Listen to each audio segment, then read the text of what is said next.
dentro da nossa sociedade, nós temos esse problema. Nós não conseguimos, por exemplo, ter deputados que estão lá a fazer, por exemplo, no Brasil, o que acontece? O deputado, durante o processo eleitoral, ele vai fazer uma campanha para si mesmo. Uma autocampanha. Exato. Vai apresentar uma pauta, vai apresentar as suas ideias, vai apresentar aquilo que ele quer lá dentro do parlamento. E o povo não vai votar o partido, vai votar ele. Depois. Vota ele através da sua proposta. Da sua proposta, das suas ideias, tudo isso. E agora, o somatório das campanhas feitas pelos vários deputados vai contribuir para quê? Vai contribuir para a eleição do seu partido. Né? Depois de tudo isso, aí o que vai acontecer? Vamos ter a eleição do seu partido. É ali onde o partido vai ganhar uma certa vantagem, mas do cômputo geral, o que acontece é que cada pessoa vai fazer a sua autocampanha, a sua autopromoção. E aí, o representante tem a responsabilidade, por exemplo, de ter uma boa imagem, de ter uma boa equipa de comunicação, de ter uma boa equipa de designer, de ter uma boa equipa que vai cuidar do programa político, das propostas que ele vai apresentar. No nosso país, não. Nós estamos a fazer uma comunicação política que é do partido, não é do indivíduo. De acordo com o nosso processo eleitoral, existe apenas dois atores fundamentais. É só a questão da censura dos padrões desses partidos, ou os membros também não se atrevem, não se mobilizam, não têm interesse em promover a sua própria identidade enquanto pessoa política? Não, isso aí é uma questão do sistema. O nosso sistema é que é assim. O nosso sistema não permite que as pessoas se soltam, não permite que as pessoas façam, que as pessoas promovem. Por exemplo, a concentração no nosso sistema é para o partido e para o presidente. Se surge alguém dentro do partido que vai fazer uma autopromoção, que vai fazer campanha sobre si, o que vai acontecer? Ele vai ser visto como alguém que quer afrontar o presidente ou o candidato a presidente. Logo, as pessoas se limitam. Por exemplo, há um vazio, há um desconhecimento total sobre os deputados, sobre aquilo que eles fazem no parlamento. Por que isso acontece? Porque não há seriedade nesse sistema. Esse sistema não permite que haja isso. Esse sistema é um sistema muito arcaico, né, que nós temos no nosso país. E os deputados não são criativos. Ultimamente, nós estamos a ver alguns deputados, alguns membros do MPLA, por exemplo, a se soltarem, como foi o caso do Manuel Homem, teve um pouquinho de visibilidade. Mas os outros militantes do MPLA, eles não têm visibilidade, ninguém lhes conhece, ninguém sabe do que eles fazem, né? E já agora que dá esse exemplo do Manuel Homem, agora na posição do ministro, diria, agora na posição de ministro, eu particularmente ontem acompanhei a live do gabinete do ministro, onde ele esteve na primeira pessoa a conversar com os cidadãos, com a população, e respondendo sem censura, sem qualquer interferência, às perguntas que lhe foram colocadas em direto, porque aquilo foi a live no Facebook. Naturalmente, para nós que não estamos acostumados a dialogar com políticos de forma direta, de alguma forma acaba engajando mais e garantindo mais confiança. É uma postura que podemos aqui considerar particular, individual, é uma ruptura ou uma estratégia específica do próprio partido? Esse tipo de estratégia na nossa sociedade já tivemos várias vezes, só que elas são muito, como é que eu posso dizer, descartáveis. Elas não vão acontecer sempre. Por exemplo, quando João Lourenço... Essa postura desde governador até agora. Não, por exemplo, quando João Lourenço tornou-se presidente... Ministro das Telecomunicações, quando foi governador do Luanda, agora... Eu vou explicar. Quando João Lourenço tornou-se presidente da República, ele concedia entrevista normalmente para o jornalista. À medida que os anos foi passando, ele foi se bloqueando. Aquilo ficou bloqueado. O Manuel Homem, enquanto governador de Luanda, quantos anos ele ficou? Enquanto ministro, quantos meses ele está como ministro? Tão pouco tempo. Ele ainda não, como é que eu posso dizer? Não é responsável pelas falhas sobre o que o Ministério tem. Se acontece qualquer coisa do Ministério, eu sou novo, eu cheguei agora, eu estou a conhecer a máquina para depois fazer alguma coisa de mudança. Então, até neste preciso momento, ele vai ter essa liberdade de aparecer, interagir com o povo, porque ele está recentemente. A partir do momento em que ele vai ficar mais tempo no poder, mais dentro das instituições, dessa instituição em particular, mais ele vai começar a fugir do povo, mais ele vai se distanciar do próprio povo, porque ele vai ser cobrado por aquilo. Por enquanto ele está lá novo, está lá, não conhece muito como é que funcionam os desafios ainda dentro do próprio sistema. Se ele for com... perceber que é uma característica dele própria, o comunicar, o interagir com as pessoas. Sim, isso faz parte. Primeiramente, vale aqui dizer que ele é membro ou é oficial dos serviços de inteligência e de segurança do Estado. E não só. Ele é uma pessoa que tem interesse de concorrer nas eleições presidenciais. Isso está claro. Então, os seus atos vão ser em torno disso. Ele está a fazer uma campanha, né? Ele está a fazer uma... É algo que o MPLA não nos acostumou também, né? Então, são algumas mudanças que vão acontecendo. Mas que acontece normais Eu estou a ouvi-la com falha. Está... Essa estratégia de comunicação. Isso é bom porque acaba por ser... Consegue ouvir? Sim, consigo te ouvir. Isso é bom na medida em que ele vai criar um nicho, vai criar uma comunidade, vai criar um conjunto de pessoas que conhecem as suas ideias, que acreditam nas suas ideias. Então, isso é um passo, né, que as outras pessoas também deviam fazer, e isso é normal. Num país onde há democracia, em Angola, nós estamos a achar anormal porque nós não estamos acostumados e também porque estamos num país de ordem superior, então que chega a ser muito complicado. Mas são passos que estão a ser dados, né, por conta dela. Sim, nós já sabemos que com os mídias tradicionais quase que nunca conseguimos ter equilíbrio naquilo que são as narrativas e a abordagem no ponto de vista político. Não temos equilíbrio. Quase sempre o partido no poder é mais sonante. Mas que estratégias, hoje que estamos na era digital, como é que partidos da oposição podiam também se autopromover e ganhar destaque? Olha, em Angola, o partido que mais explora as redes sociais e que tem mais, como é que eu posso dizer, engajamento nas redes sociais é o partido UNITA. Por exemplo, o presidente da UNITA é o político angolano que tem mais seguidores. E a seguir é o Nelito Equiqui. Depois do Nelito Equiqui vem o João Lourenço, que é do MPLA. E depois é que vem o Adriano Sapingala. São os políticos que têm mais engajamento nas redes sociais. O Manuel Homem está a começar, o Adão de Almeida está a começar.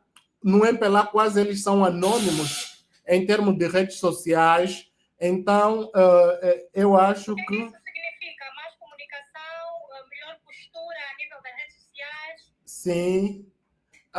Não, nós estamos num país em que ainda isso é muito limitado. Então, há uma necessidade de se começar a cultivar essas questões para se libertar, né? Agora, os outros partidos, os partidos mais pequenos que estão a surgir, né? Tem maior desafios também nisso tudo, porque os partidos na oposição nos outros países são os partidos que mais usam as redes sociais, né? São os partidos que mais usam as redes sociais. Exatamente. Então, há uma necessidade, por exemplo, de se aperfeiçoar mais essas questões, de se dar mais dinâmica nesse sentido.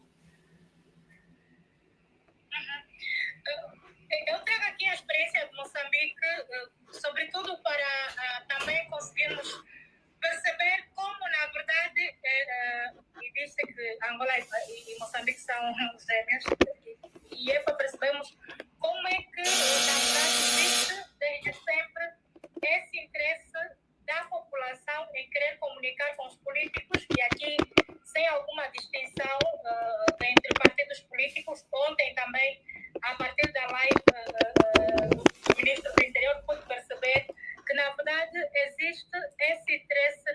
até me perdi um instante. Não, sem problemas. Eu estava a fazer esse comentário sobre o engajamento, o nível de engajamento que nós vimos de interação entre Venâncio Mondlane e a população moçambicana, que demonstra essa vontade natural da população querer conversar com políticos.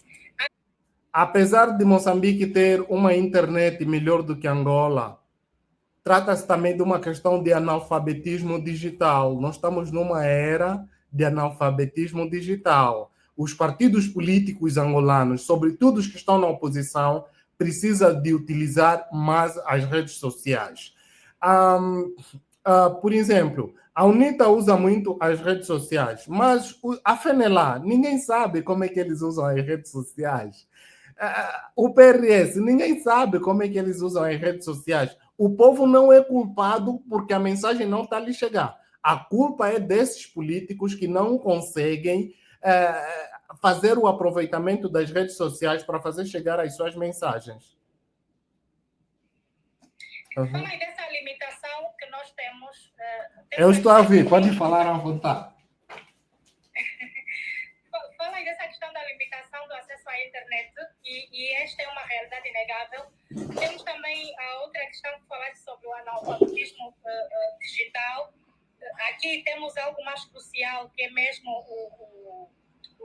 a educação, o acesso à educação, que ainda é limitado. Mas que alternativas, então, os políticos podem ou devem criar para conseguirem alcançar todos os públicos? Mas um dos grandes problemas que nós temos também é que muitos políticos que temos na nossa praça são já envelhecidos, são velhos, que também têm essas dificuldades. Quanto mais sangue novo na própria política, mais esse sangue novo vai procurar fazer toda a diferença, porque as redes sociais são muito exploradas, a maior parte dos usuários são jovens. Então, quanto mais jovem na própria política, mais dinâmica para as próprias redes sociais. Então, alguns partidos políticos precisam acompanhar essas dinâmicas, injetar os jovens nesses lugares próprios de comunicação, de informação do próprio partido, de marketing, para procurar dar ou implementar uma dinâmica diferente daquilo que nós estamos acostumados. Eu acredito que nos próximos 10 anos nós vamos ter uma comunicação melhor política. Por enquanto, ela é muito deficitária. Mas à medida que os anos vão passando, a tecnologia não espera por ninguém, ela avança a cada novo dia. Hoje nós estamos aqui a conversar, alguém está a inventar uma coisa dentro do marketing, dentro da comunicação política. Ontem criou-se uma coisa nova, e assim todos os dias tem uma coisa nova. Sobretudo nessa era da inteligência artificial, há muita coisa a ser desenvolvida, há muita coisa a mudar dentro deste universo de comunicação política, e é necessário que haja um segmento, é preciso acompanhar o desenvolvimento das tecnologias para nós não ficarmos retardados ou perdidos no tempo. Então, eu acho que os partidos políticos, o próprio governo também precisa de atualizar muito, tem estado a comunicar muito mal. Não é à toa que o MPLA, além de ter o controle dos órgãos de comunicação tradicional, está a tentar ter um controle das redes sociais, mas nas redes sociais são palcos de grande liberdade, onde eles têm dificuldade, de certa forma, de interagir com o povo, porque o povo sente-se muito à vontade e muito livre nesses espaços virtuais, onde consegue se desenvolver um debate político, mobilizações e muito mais. O que seria uma comunicação eficaz para o nosso contexto? Uma comunicação política eficaz? Uma comunicação política eficaz seria aquela que pudesse atingir, ou seja, uma mensagem precisa que alcance o maior número de ouvintes ou de telespectadores ou até de usuários da internet, e uma comunicação simples, simplificada, que vai do encontro de todas as sensibilidades sociais, políticas, culturais, religiosas. Naturalmente, as redes sociais, a internet de forma geral é terra de ninguém. E nós temos acompanhado com alguma frequência manipulações, desinformação, fake news. Como é que se identifica e como é que se combate a desinformação no espaço digital? Depende de cada realidade. Por exemplo, em outros países, o Estado tem instituições próprias que combatem as fake news. No nosso país, o Estado é o maior promotor das fake news. Por via dos serviços de inteligência e segurança do Estado, por via do SIC, por via dos gabinetes de informação do próprio partido que está no governo, tem estado a se propagar fake news. E o mais agravante no nosso país é que nós não temos instituições na qual podemos ir nos queixar para resolvermos aquele problema e combatermos o avanço das fake news. Percebes? Porque o próprio Estado é o maior promotor das fake news contra os seus adversários políticos, contra os ativistas ou contra aquelas pessoas que não se revêem. Agora, cabe àquelas pessoas que não estão no governo, né, o povo em geral, o que é que devem fazer? Checar sempre uma informação. E aqui também nós temos um problema. Vamos checar aonde? Quais são os meios de comunicação credíveis que a gente possa acreditar ou depositar uma confiança? Nós não acreditamos nos meios de comunicação tradicionais, né? Na TPA, na TV Zimbo, na rádio, porque elas todas estão arroladas ao governo. Mas nós temos, por exemplo, rádios alternativas, a Rádio Essencial, a Rádio Eclésia, temos o Novo Jornal, temos o Jornal Expansão, temos o Valor Econômico. Esses órgãos aqui têm uma certa credibilidade onde nós podemos obter informações fidedignas, informações com uma certa confiança. Agora, existem também alguns jornais falsos que são criados com o intuito de prejudicar a imagem ou a reputação de outras pessoas. Nós devemos nos distanciar totalmente desses órgãos, porque não fazem bem para a nossa saúde mental.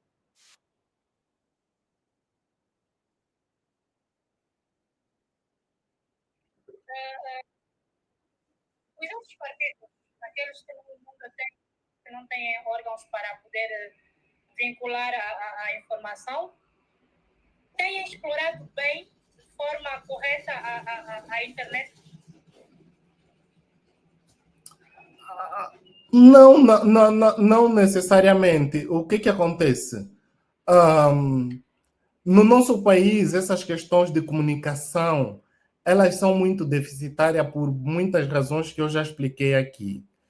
Tendo em consideração o tipo de regime que nós temos, tendo em consideração a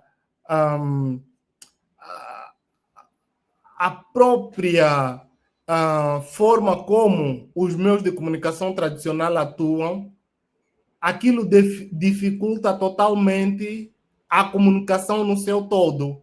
Até a própria universidade, que seria espaço para ajudar nesse sentido, também não tem sido um espaço propício para discutir ideias, para partilhar conhecimentos. Então, nós vivemos numa sociedade onde todos os conceitos estão deturpados e onde toda comunicação é envolvida numa dimensão do ruído, né? Nós temos muito mais ruído, rumores, não sei o quê, do que propriamente uma comunicação de qualidade que nós podemos ter. E essas dificuldades que nós temos, por exemplo, não temos universidades em Angola que têm cursos de comunicação política, que têm cursos sobre gestão de marketing, redes sociais, não sei o quê. Não temos especialistas nessas áreas. E o que é que nós vamos ter? Vamos ter especialistas portugueses, espanhóis, americanos, brasileiros, que vão ir interpretar a nossa realidade em Angola, uma realidade muito diferenciada da realidade deles. Dificilmente um especialista português, brasileiro, vai conseguir interpretar taxativamente as nossas sensibilidades no terreno. Por quê? porque nós temos um modo de vida, modo de ser, e o contexto em que o nosso país desenvolveu é muito diferente do contexto deles. A natureza do regime político que nós temos é muito diferente da natureza dele. Então, nós vamos continuar a ter déficits na comunicação, tanto por parte do governo, por parte dos partidos na oposição, a partir do momento em que eles não conseguem seguir, por um lado, a dinâmica das redes sociais e, por outro lado, tipo, conceber aquilo que é universal e fazer uma analogia com aquilo que é local e tirar o máximo de proveito possível. Mas eu acredito que a melhoria na comunicação será mais lá para frente. Quanto mais jovens ocuparem esses lugares, jovens que lidam com as redes sociais, ocuparem esses lugares, mais abertura na comunicação teremos e mais qualidade na própria comunicação política teremos. Que habilidades podem tornar um político mais próximo da população ou dos cidadãos? Eu acho que a questão da interatividade, interagir com o povo, isso vai te tornar mais próximo. Vais conseguir o apoio do povo, não sei o quê. Quanto mais próximo você estiver, mais. Aproveitar o máximo possível as redes sociais e não só. Estar presente nas atividades que são organizadas pelo povo, de acordo com o teu nicho, né? Nós em Angola temos vários nichos. É um estar de presenciar o evento, prestigiando o princípio ao fim, não do jeito que acompanhamos. Exatamente, que chegam no evento, participam na abertura, depois de 3 minutos começam a levantar, vão-se embora, né? Parecem pessoas super ocupadas. Já acompanhei um evento onde, imagina,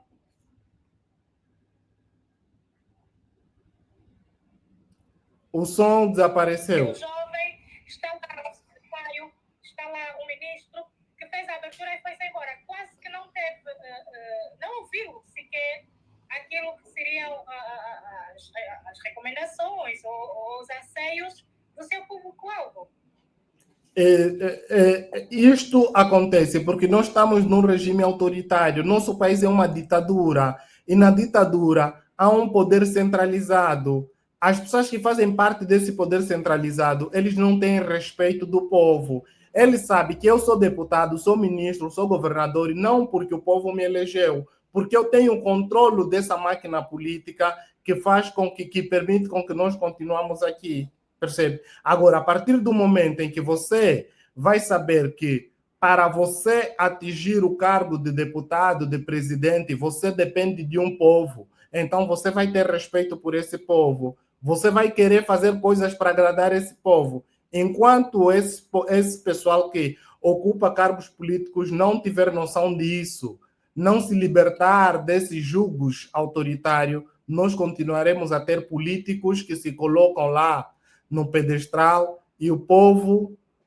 a ser espezinhado os dias todos, porque ele sabe que não há aí correlações de força.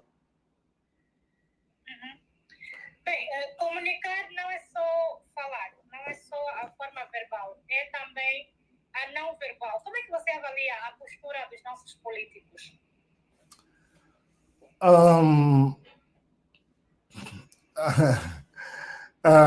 Isso também chega a ser muito relativo de acordo com a nossa própria realidade. Por exemplo, nós temos em Angola muitos políticos que no passado foram militares. E os militares, a forma como eles lidam é muito bruta. E eles estão a transportar isso para a forma política. Por exemplo, nós temos um presidente que é questionado sem problemas nenhum, mas a forma tão bruta como ele responde a jornalista acaba por neutralizar a própria jornalista. Existem algumas regras de etiquetas ainda no âmbito dessa própria diplomacia da comunicação, mas os nossos políticos, tendo em consideração com a passagem militar que eles tiveram, eles desrespeitam essas regras. o presidente da República que nós temos atualmente pega mal um copo de vinho. Comunicação não verbal. Senta-se mal quando ele vai sentar com as pernas todas abertas, que denuncia claramente que o senhor não conhece as regras básicas de etiqueta, né? Então, são pequenos detalhes que na nossa sociedade isso ainda pode passar despercebido, mas nas outras sociedades, esses pequenos gestos, essa comunicação não verbal também acaba por influenciar o próprio processo eleitoral. Olhando para a nossa população, ok, já entendemos que há pouca literacia, as pessoas ainda não estão devidamente informadas, se calhar não conseguem, em alguns momentos, fazer críticas, não diria mais estruturadas, mas enfim, também um pouco por causa da censura, temos que admitir, e da cultura do medo, nem sempre conseguimos falar. Mas o que são aspectos fundamentais que nós também devemos começar a prestar atenção para conseguirmos ou fazer críticas mais estruturadas, mais elaboradas, ou questionar um pouco mais? Ou seja, o que podemos fazer para participar, assim, numa linguagem mais direta? A educação é a base. Educação para a cidadania, que nós não temos no nosso país, é a base para nós termos uma qualidade de participação, de interação entre representantes e representados. Então, também, de modo geral, nós podemos considerar que só a alternância política, a mudança de regime, poderia permitir com que se criasse uma nova cultura política no nosso país para melhorar isso. Enquanto nós tivermos os governos que nós temos aí, enquanto nós tivermos essa forma de fazer política muito antiquada, nós não vamos conseguir superar estas lacunas que nós temos por ali. E a participação vai ser assim, muito deficitária. A comunicação vai ser muito deficitária, porque ainda não temos essa educação para a cidadania. Então, a educação é a base.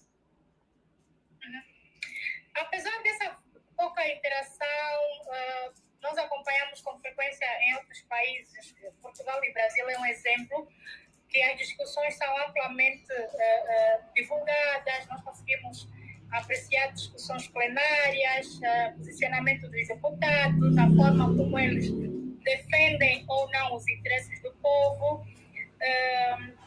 Aqui, onde mesmo não havendo isso, quem são os políticos que podias indicar como pessoas que têm comportamentos ou posturas exemplares? Complicado aqui, né? Vou começar. Essa é a minha opinião, estou aqui a partilhar a minha opinião. Eu acho que Adalberto Costa Júnior, ele tem essa postura exemplar, mas isso deve-se ao facto dele, durante muitos anos, ser diplomata, e também que teve uma educação religiosa, essas ligações que ele tem com o Vaticano, lhe permite ser essa pessoa assim, com essa postura bem exemplar.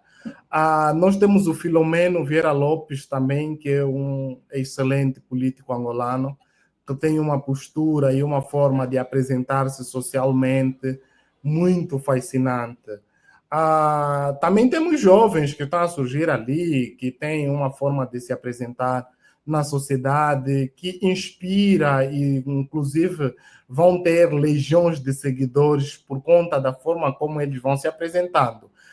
Da parte da oposição, há mais referências, mas dentro do MPLA, conforme nós já dissemos aqui anteriormente, o Manuel Homem é uma dessas pessoas que consegue, por exemplo, ter uma postura que, de certa forma, conquista a confiança das pessoas. Na oposição tem mais, tem Nelito Equique, Sapinala, a Navita Angolo, tens o Olívio Quilumbo, tens Liberty Chiaca. Por exemplo, no MPLA você tens o Adão de Almeida, mas ele tem um defeito. Ele é jovem, mas ele é extremamente arrogante. E ele, durante muitos anos, alimentou a ideia de que ele seria o substituto do João Lourenço. Mas, fruto da forma como o Manuel Homem tem estado a comunicar, a interagir com o povo, ele conseguiu lhe superar. É ali uma lição para muitos jovens do MPLA perceberem. O Manuel Homem nunca se apresentou na sociedade que eu sou intelectual, que eu estudei muito, que eu não sei lá o quê. Ele, dentro da sua simplicidade, consegue granjear um bom número de pessoas que gostam dele ou que vão nutrir simpatias por ele. Já aqueles outros homens de fatos e gravatas, todo não sei lá que, numa sociedade como a nossa, eles começam a encontrar resistência de pessoas que não lhes acreditam, que não gostam deles, que nem sequer querem estar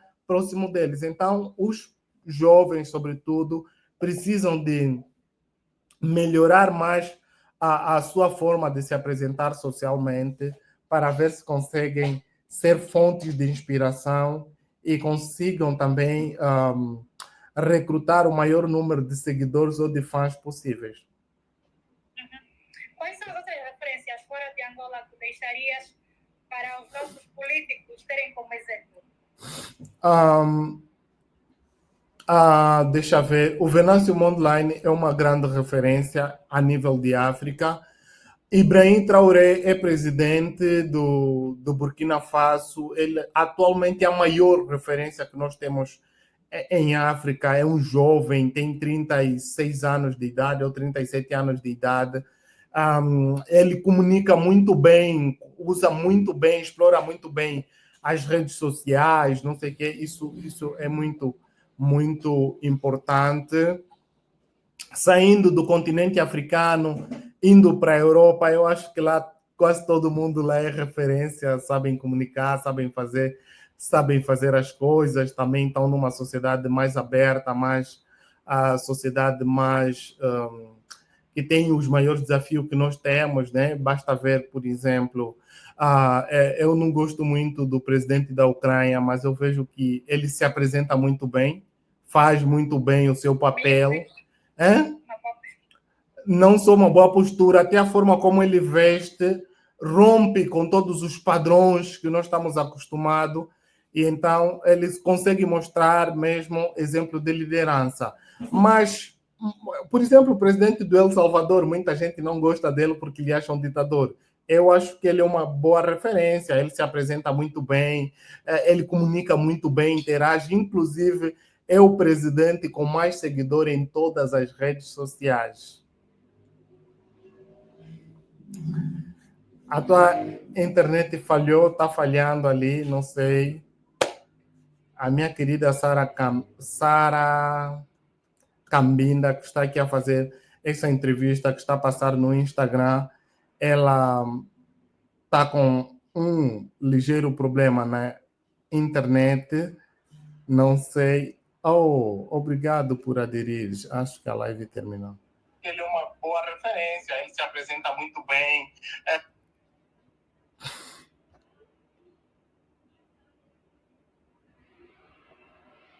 Que acha um ditador. Eu acho que ele é uma boa referência, ele se apresenta muito bem.